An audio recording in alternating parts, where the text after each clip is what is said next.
Kalau keluar negeri tidak, tapi keluar daerah iya gitu. Beberapa pekerjaan ada di luar daerah itu di cancel semua karena kan pekerjaan saya memang berhubungan dengan orang banyak ya, dari syuting, nyanyi, MC, ya semuanya berhubungan dengan banyak orang gitu.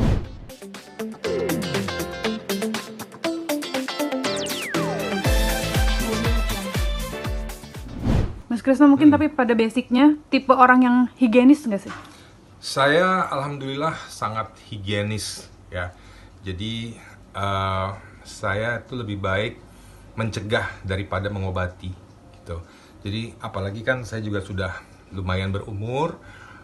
Kalau badan saya nggak fit ya, jadi gampang terkena penyakit apapun, penyakit dalam maupun dari luar. Jadi saya berusaha, walaupun saya bukan gym addict ya, tapi saya berusaha untuk hidup bersih, hidup sehat, dan berolahraga secara teratur.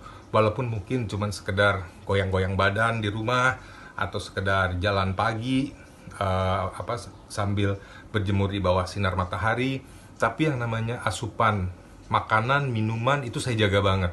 Saya nggak mau asupan makanan atau minuman yang ke dalam tubuh saya itu sesuatu yang mengandung hal-hal yang tidak baik, mengandung racun atau virus atau bakteri gitu. Jadi saya jaga banget hal-hal seperti itu. Memang tidak bisa makan sembarangan ya, karena perut saya juga agak sensitif. Kalau makan sembarangan tuh gampang gampang ke belakang jadinya gitu, gampang BAB. Nah, itu yang saya jaga. Juga asupan vitamin itu saya selalu tiap hari itu saya minum vitamin atau sesuatu yang bisa menyehatkan tubuh saya.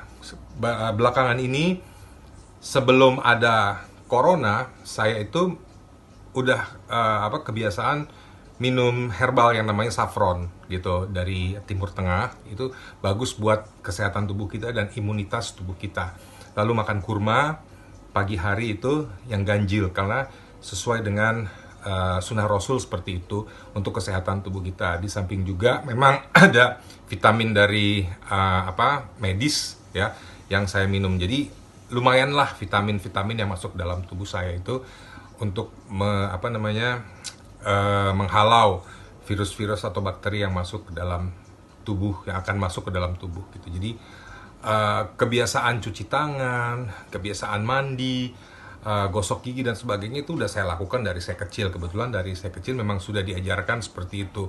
Pulang pergi ya ke rumah itu bukan karena corona aja, memang dari dulu juga sudah begitu pulang ya langsung mandi gitu. Cucian besoknya langsung dicuci gitu. Jadi hal seperti itu sudah ditanamkan dalam diri saya dari kecil. Jadi ketika ada virus yang mewabah seperti sekarang ini ya memang gaya hidup saya sudah seperti itu gitu. Alhamdulillah saya jarang kena penyakit gitu ya. Mudah-mudahan lah sehat terus dan juga pemirsa juga sehat terus. Tapi mungkin udah menjalankan usaha itu semua, ikhtiar itu semua, ada tetap rasa khawatir pasti ada. Tetaplah namanya waspada, khawatir itu ada. Kita manusia kan, bukan malaikat. Tapi jangan jadi parno gitu, jangan jadi parnoan ya kan. Saya ya bismillah aja sambil tetap ikhtiar menjaga kesehatan tubuh saya, nggak separno orang-orang yang bener-bener saking ketakutannya gitu kan keluar aja harus pakai pelindung tubuh yang ekstrim misalnya. Nggak gitu juga sih saya gitu. Kadang-kadang aja kalau perlu saya pakai masker, tapi kalau enggak ya biasa-biasa aja gitu. Yang penting saya jaga jarak dari orang, juga tidak bergerombol, tidak berada di antara gerombolan orang gitu, dan mengikuti instruksi yang diberikan oleh pemerintah. Kayak misalnya kalau lagi masuk lift, kalau bisa diusahakan jangan pakai telunjuk gitu, pakai yang ini ya, pencetnya begitu gitu. Terus kalau ketemu orang juga ya jangan salaman dulu lah, cuman namaste aja gitu. Atau teman-teman biasanya suka pada sikut aja begini gitu kan, tanda keakraban gitu. Jadi hal-hal seperti itu udah mulai kita biasakan dari sekarang. ya itulah paling yang bisa saya lakukan seperti sekarang ini musim wabah corona ini. Khawatir, waspada, iya, tapi tidak parno. Mungkin ada rencana keluar negeri yang di cancel? Kalau keluar negeri tidak, tapi keluar daerah iya, gitu. Beberapa pekerjaan ada di luar daerah itu di cancel semua karena kan pekerjaan saya memang berhubungan dengan orang banyak ya, dari syuting, nyanyi, MC, ya semuanya berhubungan dengan banyak orang gitu. Kalau sekarang ini kan syuting nih, pasti pemirsa juga bertanya-tanya, lo ini sekarang buktinya syuting, ya syutingnya cuma 2 orang gitu kan, cuma kameramen sama reporter gitu, dan jarak kita juga jauh gitu kan, ada sekitar 1 meteran nih wawancaranya sama kameramennya juga sama reporternya gitu, jadi insya Allah tetap aman gitu kan. Kalau syuting yang lain, syuting sinetron itu minimal kan 50 orang krunya, bisa sampai seratusan juga gitu. Jadi itu hal-hal seperti itu yang kita cegah ya, walaupun dari segi pemasukan memang banyak berkurang, tapi ya sudah, demi kesehatan diri kita, demi kesehatan keluarga dan juga orang lain, itu yang harus kita tanamkan dalam diri kita dulu gitu. Jadi kita juga nggak boleh egois memaksakan kehendak kita seperti itu. Di lingkungan rumah disemprot disinfektan, mungkin sama tadi di depan juga sempat ada kayak pos gitu ya? Ya, jadi memang udah beberapa kali di gang saya ini, tempat tinggal saya ini disemprot sama disinfektan gitu. Ada yang keliling manual pakai semprotan gitu. Ada juga yang pakai kendaraan. Biasanya kalau pakai kendaraan sih yang di jalanan agak besar gitu ya. Tapi kalau yang di gang-gang gini, mungkin untuk lebih mencapai jangkauannya gitu, dia pakai alat tersendiri untuk masuk ke rumah-rumah. Nggak masuk ke dalam rumah sih, tapi di halaman-halaman aja. Kalau kita di dalam rumah itu bisa kita bikin sendiri tuh. Jadi memang proteksinya ada dari tiap-tiap wilayah di Jakarta ini. Setiap yang masuk mobilnya disemprot atau gimana, Mas? Iya, itu ada kan di situ, di pos penjagaan di situ. Mereka bikin satu pos pengamanan ya. Ada plastik gitu, plastik di kayak tenda plastik gitu. Jadi mobil yang lewat, motor yang lewat, atau bahkan manusia yang lewat, kesemprot semua di situ jadinya. Saya rasa rata-rata di semua daerah di Jakarta atau di wilayah lain juga seperti itu. Ya untuk pencegahan aja. Tapi menurut saya sih kalau disinfektan jangan ke manusia ya, tapi ke bendanya aja. Jadi kalau ke motor atau ke mobil gitu sih nggak apa-apa gitu. Kalau ke manusia takutnya kehirup ya, yang nggak kuat nanti malah paru-parunya jadi jadi sakit, atau kulitnya yang sensitif jadi sakit kulit, jadi malah menimbulkan penyakit baru. Jadi menurut saya disinfektan lebih kepada benda mati seperti itu. Mas, tapi pribadi setuju nggak kalau Indonesia Jakarta lockdown? Enggak, saya nggak setuju lockdown. Ya semi lockdown oke, gitu. Karena kalau lockdown total, menurut saya itu hampir 70% ya penduduk di Jakarta itu mencari nafkahnya adalah harian, gitu.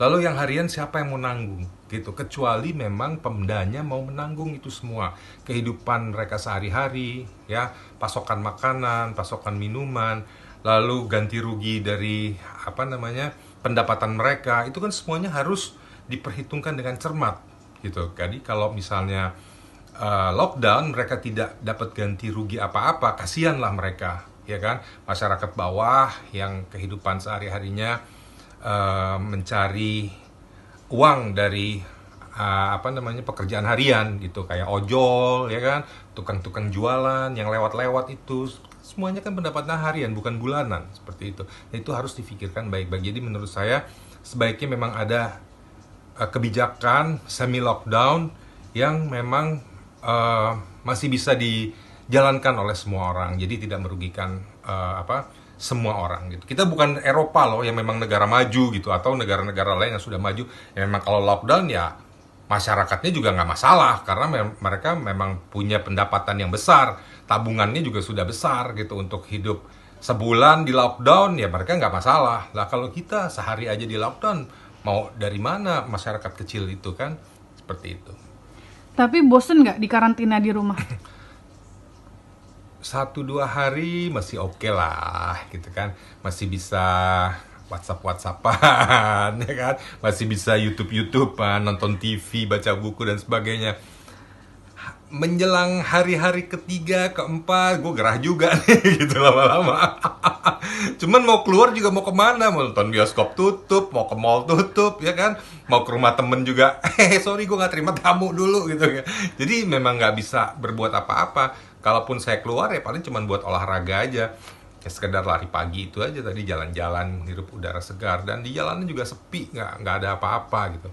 Tapi minimal pakai masker lah kalau keluar. Gitu. Jadi ada pergantian suasana hati juga, nggak bosan berkurung diri di rumah terus ya kan. Sebagus-bagusnya rumah kita, senyaman-nyamannya rumah kita kan, tetap aja kita kayak di penjara juga kalau di dalam rumah kita ini.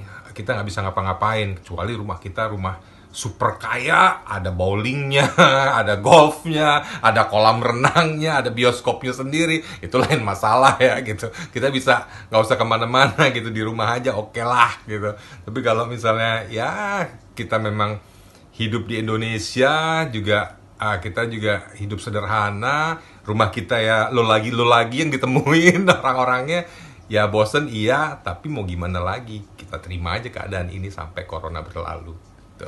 Mungkin banyak juga masyarakat Indonesia yang belum sadar bahayanya corona, kayak nggak ada apa-apa juga gitu. Iya, saya ngerasanya begitu, terutama masyarakat menengah ke bawah ya, yang di bawah lah kira-kira itu.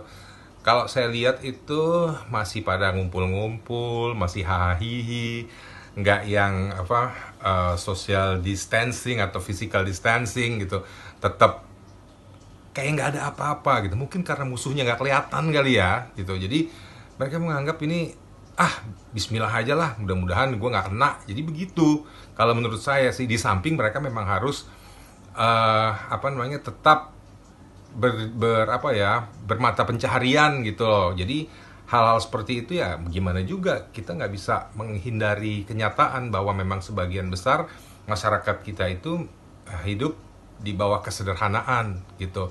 Kalau nggak bisa dibilang ya kemiskinan seperti itu. Jadi pengetahuannya juga kurang, lalu juga mereka mungkin juga kurang mendapatkan informasi-informasi atau sosialisasi dari pemdanya setempat ya, bahwa yang kita hadapi ini musuhnya walaupun nggak kelihatan tapi sangat berbahaya loh gitu. Mungkin juga di daerahnya belum ada terjadi korban apa-apa, jadi nggak ada action apa-apa juga dari mereka tetap santai aja. Ya biasanya begitu ya, orang-orang gitu tunggu bonyok dulu baru sadar gitu. Mas, terakhir mungkin, kalau corona berakhir apa yang mau dilakuin sama Mas Krisna? Gini, corona ini ya sebagian besar sudah banyak memakan korban, bukan cuma di Indonesia tapi di seluruh dunia. Dan kita ambil hikmahnya aja bahwa setelah kejadian ini ya lingkungan hidup jujur jadi lebih baik gitu. Langit Jakarta jadi lebih biru, kali-kali atau sungai-sungai di Jakarta maupun di seluruh dunia jadi lebih jernih airnya gitu kan.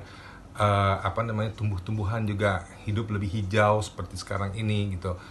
Nah, saya berharap ya setelah corona usai ini nggak cuma hangat-hangat ayam, menjaga lingkungan, menjaga kebersihan, menjaga kesehatan ya, tapi tetap dijalankan perilaku hidup yang seperti itu gitu loh. Bukan karena cuma ancaman corona, tapi itu kan semuanya memang demi diri kita sendiri gitu, demi orang lain juga, demi kelangsungan hidup manusia dan hewan-hewan lain yang ada di bumi ini gitu loh. Jadi kalau saya pikir di samping ada sisi negatifnya, ada sisi positifnya juga. Mudah-mudahan setelah corona ini berakhir, dunia menjadi dunia yang lebih baik lagi, yang lebih bersih, yang lebih sehat, yang lebih indah, yang lebih nyaman buat kita tinggali. Karena siapa lagi yang mau merawat merawat dunia ini, bumi beserta isinya ini, kalau bukan kita penduduk bumi, ya kan?